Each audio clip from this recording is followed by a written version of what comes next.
Abandoned places are abandoned for a reason. If you go exploring around in places you shouldn't be, you might become the next missing person in your city. This is Darkness Prevails, the best place to share your scariest true stories with the world, because this world is a strange one. I'm a little late to the party with this one after Mr. Nightmare, B-Busta, and everybody and their creepy dogs already covered it, but today I've got some new stories you're gonna love. Stories about the abandoned and derelict places that our cities and towns have forgotten. Places you don't want to get lost in. Enjoy these urban exploration horror stories. By the way, if you want to be in a future video, I'm looking for Instagram horror stories and Mexican monster sightings. So be sure to send in your stories today using the links in the description. Oh, and follow me on Instagram for some extra nightmares at Darkness Prevails YouTube.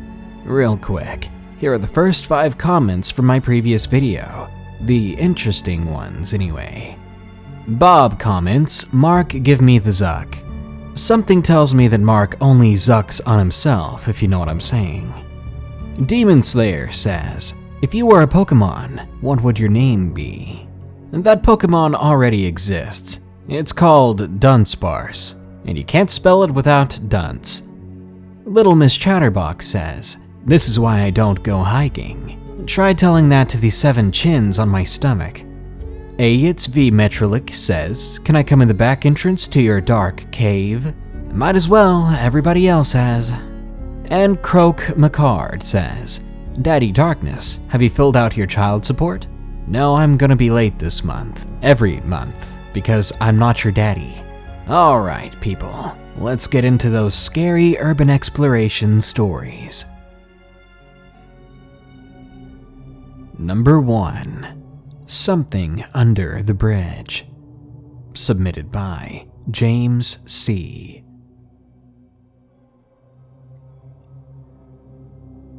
I'll begin with saying the cliché line I'm sure you're all tired of hearing. I'm a big fan of horror narrations on YouTube and scary stories on Reddit and the like. I love to get scared and listen to everyone's stories and perspectives from around the world. Just part of my morbid curiosity, I suppose. At any rate, the story I'm about to tell you recently came back to me from childhood.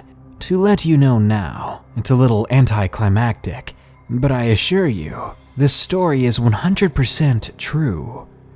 Without further ado, I'm going to turn back the clock and tell you about the thing I encountered under the bridge many years ago. I'm currently in my mid-20s, and I've never shared this story with anyone. Not because I'm afraid of what people may think, but because it only recently came back to me. I grew up in eastern Pennsylvania, in a somewhat quiet suburban area, just off of Interstate 78, which runs right through our area and into New Jersey. When I was young, my brothers and neighborhood friends used to love exploring the small woods and park that were located behind our houses. I must have been around 6 or 7 when we started really exploring the woods in depth. We'd always walk in a line and keep me, the youngest of all of us, in the middle, so I wouldn't get lost. It didn't take long for us to discover the river that would come and go every time it rained. Turns out, we lived right near one of the overflow rivers from the interstate. Every time there was a heavy downpour, the water would drain out from 78 and flow behind our houses and into the larger, well-known river in the area. The path it took went through and around our neighborhood. As kids, this was always fun to run across and play in, especially when it got very shallow or deep and we were able to swim through it, or just to see who could get across it without falling. Mind you, it was a very calm and at worst maybe chest-height water on a child. Nothing we considered dangerous. But come to think of it, it was probably more dangerous when there wasn't water flowing through it, after all, due to all the large rocks that were placed there when the overflow path was built. My mom used to complain so much when we'd go down there and play. She banned us from going there. but we always went anyway. You know how kids are. She said we would always get so dirty, and it was too dangerous, and told us not to go. However, we didn't listen. One day, me and one of the neighbor kids and one of my brothers were out there exploring after a rainfall, as we usually did after school. On this occasion, we decided to go further than we had before. Why? I'm not sure. We were kids. We all know kids do what they want when they can. When we'd come to the river, we usually would walk to the left. We knew that eventually this would lead to the larger Lehigh River, and it got difficult to walk through the further left we went. This was a perfect coincidence, as much further than that was kind of far from home. This time, however, we all decided to go to the right. There, the water was shallow. It only took some sandals to get through, and we walked up the calm waters until we reached a bridge that we didn't even know existed. From the top of the road as you're driving, this old bridge didn't look like a bridge at all. It blends in very well with the ancient surroundings, nor does it have anything above it construction-wise. It literally looks like a forgotten road on a hill.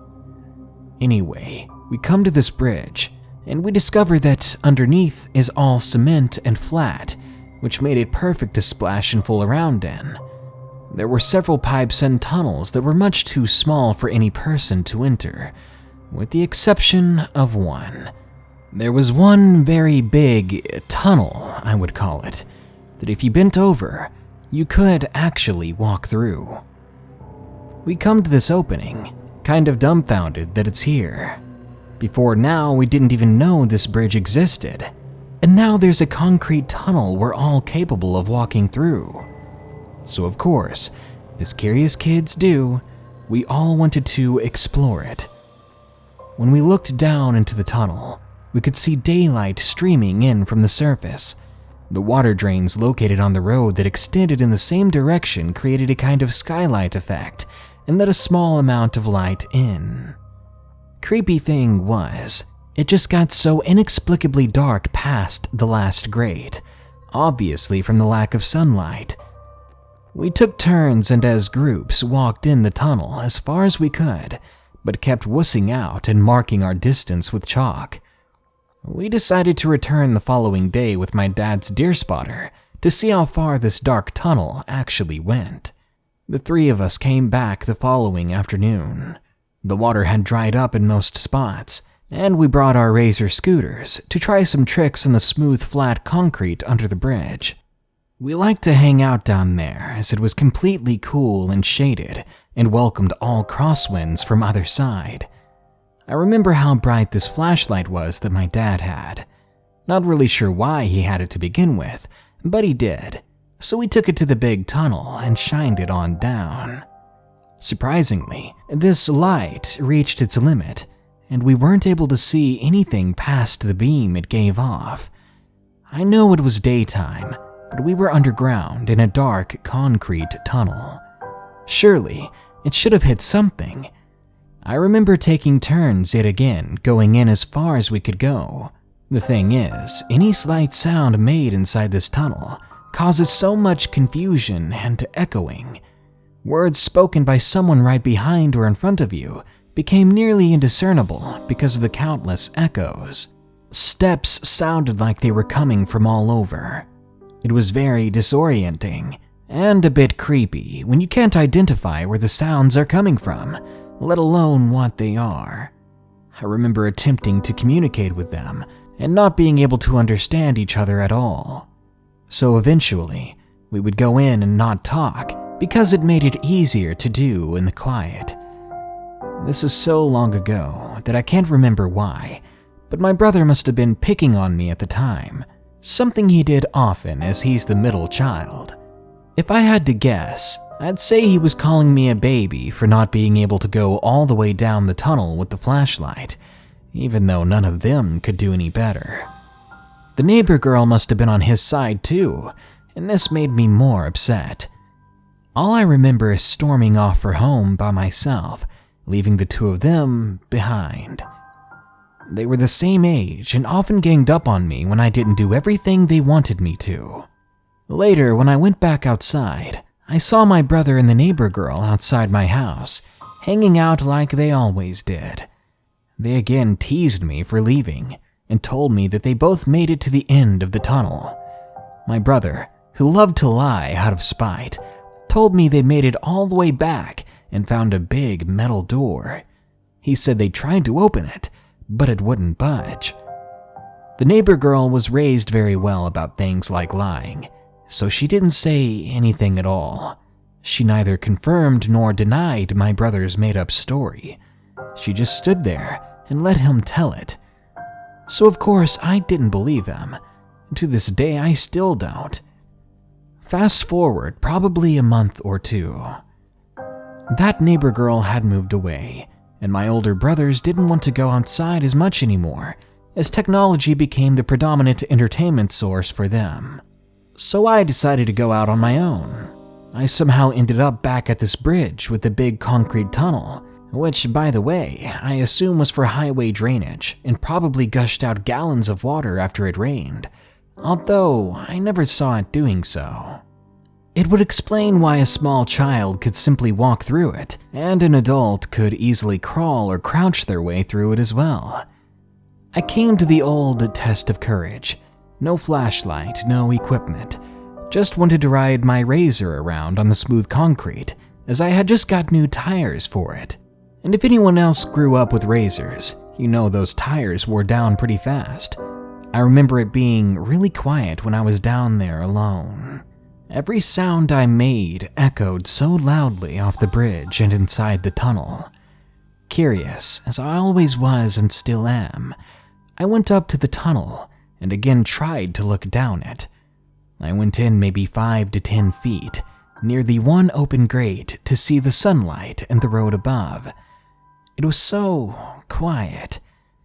Now, remember how I said the tunnel was disorienting when it comes to sound due to its terrible acoustics? Well, I maybe took another few steps forward, and that's when I heard it. Clearly, as if someone was only standing a few feet in front of me, and as if we weren't in some dark tunnel. Clear as day, I heard an old creepy voice scoff and say, "A human." I froze in my tracks. Alone, inside this tunnel, I couldn't see anything in front of me. It felt like it went on for 15 minutes, but only could have been a few seconds of silence. Then, with ice in my veins, I snapped out of it. I turned around and booked it back to the bridge, grabbed my scooter, and ran up to the main road.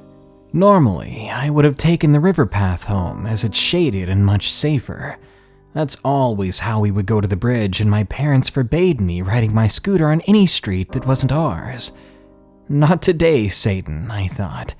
I got out of there so fast, I remember frantically climbing the rocks along the side of the road until I hit the top, hopped on my scooter, and sped home, not daring to look back even once.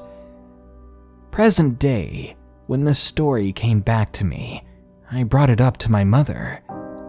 She got real quiet, which wasn't like her. She asked me if I remember how she never wanted us playing down there. I told her yes. Originally, she had claimed because we would get dirty or hurt, and to this day, my mom hates dirt. She always has, so I never questioned it. She then proceeded to tell me the real reason she didn't want us going down there.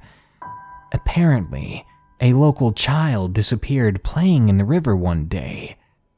She never told us because she didn't want us to get scared or freak out or be scared of the area we lived in. It suddenly made sense why she would get so angry when she could tell we were playing in that river if we came home slightly wet or muddy. Keep in mind, I was around for the birth of the internet. This happened long before that time, before dial-up was a thing. So kids, teens, and young adults didn't really have a way to be in touch with local news, except for what the rumor mills were turning out.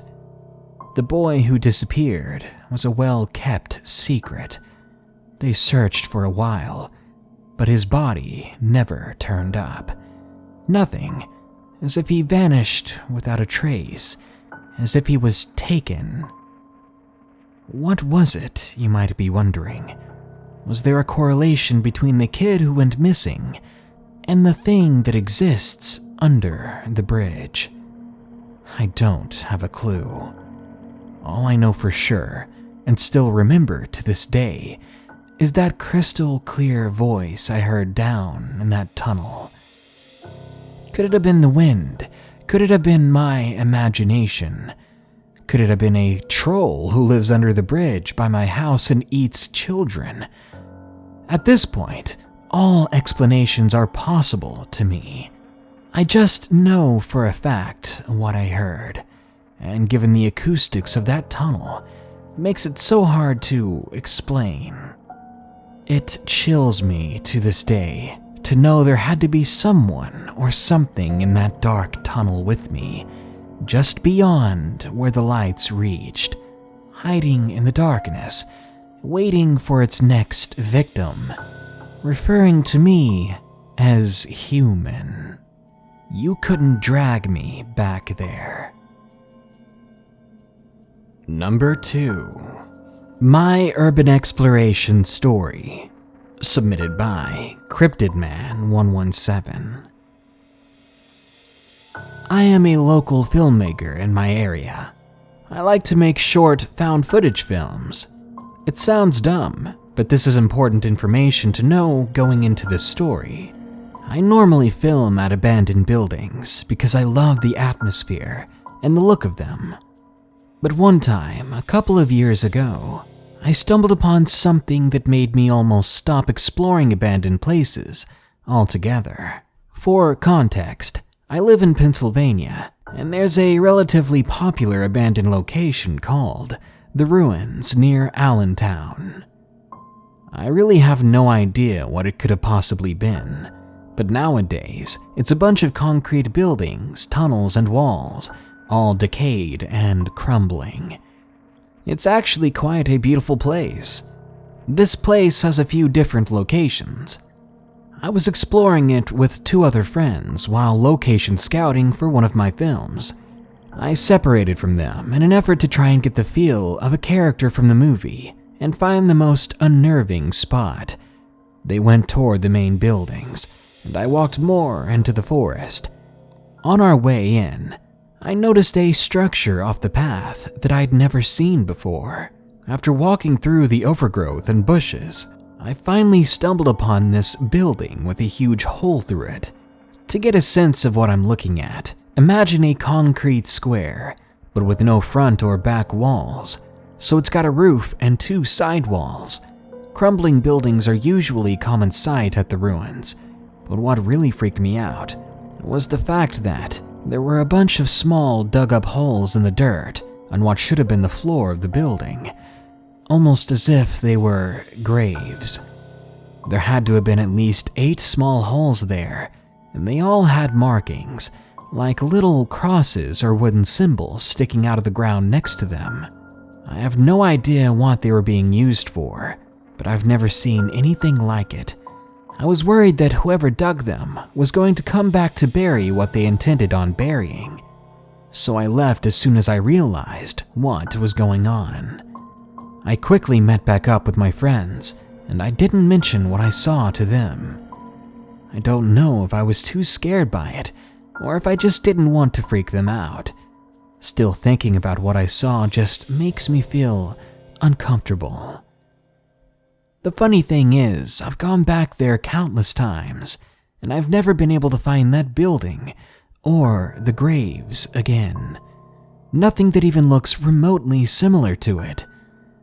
I don't know what I stumbled upon that day, and I don't even know if I want to find out. Number 3. Abandoned Children's Asylum, submitted by Ian. This incident happened about 2 months ago. me and a couple of friends of mine decided to make our first visit to our local scary hotspot, Desjardins Sanitarium. In its prime, the place was basically a children's mental asylum. Some crazy stuff went down there, from lobotomies to self-harm. The sanitarium has long been abandoned and just sits there, inviting horror junkies in. There were 5 of us in total, and only one of my friends had been there before. We went around 8:30 p.m., so it was nice and dark already. We parked at the Lowe's across the street from it, ran across the road, and sprinted about 100 yards through a field of overgrown, neglected grass, and we all met up at the back fence. Once we were all assembled, we squeezed through a gap in the fence and walked up a massive set of stairs and up to the back doors. The doors were, unsurprisingly, boarded up to try to ward off people like us, all except for one frame someone had already knocked out. I have a reputation of being not afraid of anything, so I played my role and went in first. Immediately, I was hit with the stench of what it smells like to be in an old, rotting attic. I don't know how to describe it. It's just like a neglected, industrial smell. Once everyone had piled in, we looked around us. The place was a giant maze of spray-painted walls with all sorts of things written, from funny things to satanic symbols. The ground was covered in broken glass, needles, broken tiles, and God knows what else. This made it impossible to walk in silently. Every step you took made a crunch. We walked around, my friends wielding small pocket knives and myself a crowbar. Nobody was really intimidated yet, as nothing had happened, so we were all joking and laughing. We were looking in every room, and at one point I threw my crowbar into the ceiling at a light and shattered it everywhere. We were very relaxed at one point. We kept going down the hallway, and one of my friends, Leo, said something along the lines of, "Hey, guys, check this out." We all walked over to him, and he was looking into a doorway with stairs going up. I blurted out something along the lines of, "Oh yeah," and walked on up the stairs without hesitating. Leo, being the one of us who had been there before, told me to wait at the top for the rest of them, so we could all do a sound check. I didn't really listen to him though. I kept going and went through the doorway at the top, and I began to look around. Leo and the rest of them came through a while later, and Leo looked at me angrily, telling me to just stop and listen. I sighed and stood still, and we all listened. Nothing happened. "See," I said. Leo kind of sighed and we kept walking. We were about halfway to the end of the hallway when I saw an elevator.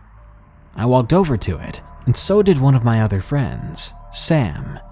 The button on the elevator that controlled if it went up or down had something written above it. It said, "Press me." I looked at Sam, then I reached out and pressed the button. Nothing happened. So we turned around and saw the rest of our friends in a small room across the hall. As the two of us began walking towards them, I heard the elevator clunk a bit, as if it had actually tried to start moving. Sam later told me that she had heard it too, but didn't want to say anything. Once Sam and I joined our friends, we heard what sounded like metal hitting metal. We all froze when we heard it, and everyone looked over in the direction that it came from. Again, it was the elevator. There were 3 light taps, a pause, and then 3 more light taps. This kept happening at an even pace and was progressively getting louder. We all began to panic, saying that we needed to get out of here, and everyone ran to the steps past the elevator. We were all scared, adrenaline pumping. We ran down the stairs following Leo, hoping he knew how to get out. Eventually, we made it back to the doors again, and I was the last to go out as well. We all sprinted back through the field, over the road, and up the hill to the car. I wish I could say that the story ended there. Sam was having a panic attack, and Leo and I were trying to comfort her as another one of our friends yelled, "There's a light!" We all kind of ignored him. He always made jokes like that all the time, and we were all in the car getting ready to leave when he yelled again. This time, either irritated or curious, we all looked, and at the front doors of the sanitarium, there was a bright orange flashing light and what appeared to be a shape of a person looking out toward us. Everyone freaked. We were laughing and screaming at Leo to drive as the light faded to a small flashing yellow light, and the figure of a person just disappeared. After it went out, it flashed yellow-orange extremely bright for only a second, then went off for good. We don't know what we saw. Our only two theories are a ghost or an extremely coordinated and insane homeless person. Either way, it was enough to scare me and my friends for a very long time. Number 4. Abandoned Factory. Submitted by High Ride. A friend and I one day had the idea to explore an old, abandoned factory that was located in this forest preserve near where we lived. The factory was covered in graffiti and was just genuinely old and creepy. After a bit of exploring, we began to hear things fall and some footsteps. Being that this was in the middle of a forest, we blamed it on animals. After a bit more exploring, we stumbled upon fresh, wet footprints that started and just ended out of nowhere. There were no footprints leading up to them, and none leading away. At this point, we decided we'd better get out of there and call it quits, and as we were walking out, we heard multiple loud bangs that could not be blamed on the small forest creatures in my area. My friend claimed she saw a shadowy figure glaring at us as we were walking away. I pass by this factory every day on my way to school, and even a year later, it gives me chills. And number 5, the crazy homeless person. Submitted by Mechanic Raven. During middle and high school, me and a friend sometimes skipped school to go urban exploring abandoned buildings. A math test was coming up, one I hadn't studied for, so it was going to be an exploring day for sure. And I even had a perfect target, a huge abandoned factory. I had done my research on it. Apparently, they were using some dangerous chemicals on their products, and when the authorities found out, they were shut down. When the day came, I asked my friend if he was coming with me, but he said he was going to pass this time, since he had actually studied for the test. So I went alone. I explored places alone before, so it was okay. We wished one another good luck and separated. When I got there, I realized how big the place actually was, since before this, I'd only seen it from afar. I thought this was awesome. I could be here all day. The place was absolutely huge, although I decided not to go on the upper levels. I'll leave that for a time when my friend and I could do it together. Going together was always more fun. So I decided to only check the ground floor and underground this time. The ground floor was huge, but most of it was just big and empty space. I imagine this was the working hall where they ran the machines. The area reminded me of an arena. The rest of the ground floor contained a hallway with rooms along it. All of the rooms still had the furniture inside, and I was surprised. They left everything, papers, plans, and stuff like that. I stayed there for hours going in through the papers, hoping to see some of that incriminating stuff that they had been caught for. And this is where everything goes south. I was finished with the ground floor, so I decided I'll start with the underground level. The path leading down was just a few steps of stairs, so it wasn't that deep. I was a little disappointed. As I reached the bottom, I noticed there was water on the floor on the whole hallway, Looked like a pipe had been leaking for a long time. I reached for the light switch, but of course it was dead. So I got my flashlight from my backpack, and I also took out my pocket knife just in case, as I went into the hallway. It was insanely dark. The hallway did not have as many rooms as the ground floor, only 2 on either side, and 1 at the end. The 4 side rooms in total were all completely empty, save for some brooms and cleaning tools. These rooms were probably just storage. I opened the door to the last room. It was huge and full of pipes and boilers, and indeed many pipes were slowly dripping water. In fact, everything was silent except for that slow dripping.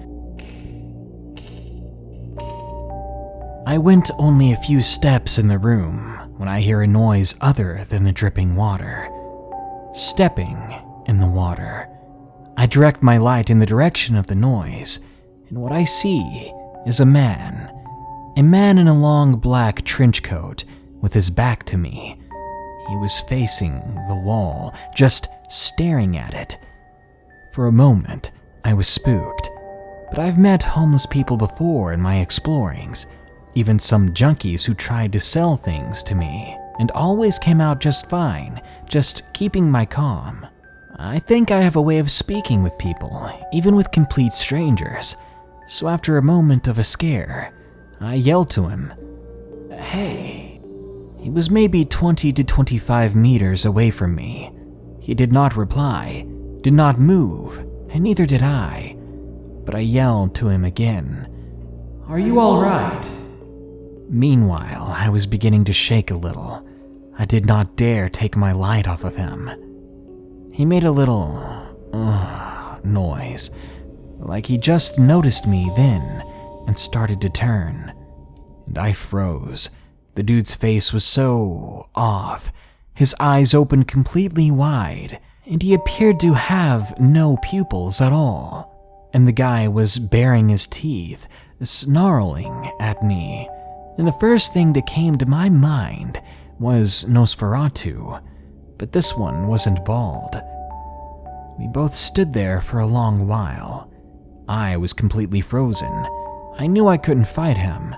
He was twice my size, and I was only 15. He took one step, and this broke my shock. I power walked to the door, still unable to run. But I heard him coming towards me. I shut the door, but had nothing to block it with. It was then that I began to run. I was almost at the stairs when I heard him opening the door and coming down the hallway. But thank God, he wasn't running for some reason. Maybe he just wanted to scare me out of there. As I reached the ground floor, I bolted to the main entrance and got out. I didn't stop as I got out. I just ran until my sides hurt me. When I was about 200 meters away, I looked back, and I never saw him come out of that building. He was standing at a window instead, watching me run away in a panic. I walked until my side stopped hurting, and then started running again. I repeated this until I got home. I never stopped looking around me, checking to see if he would appear behind a tree or an alleyway, but happily he wasn't there. I still go urban exploring to this day, but I only go with groups, and I never went back to that building.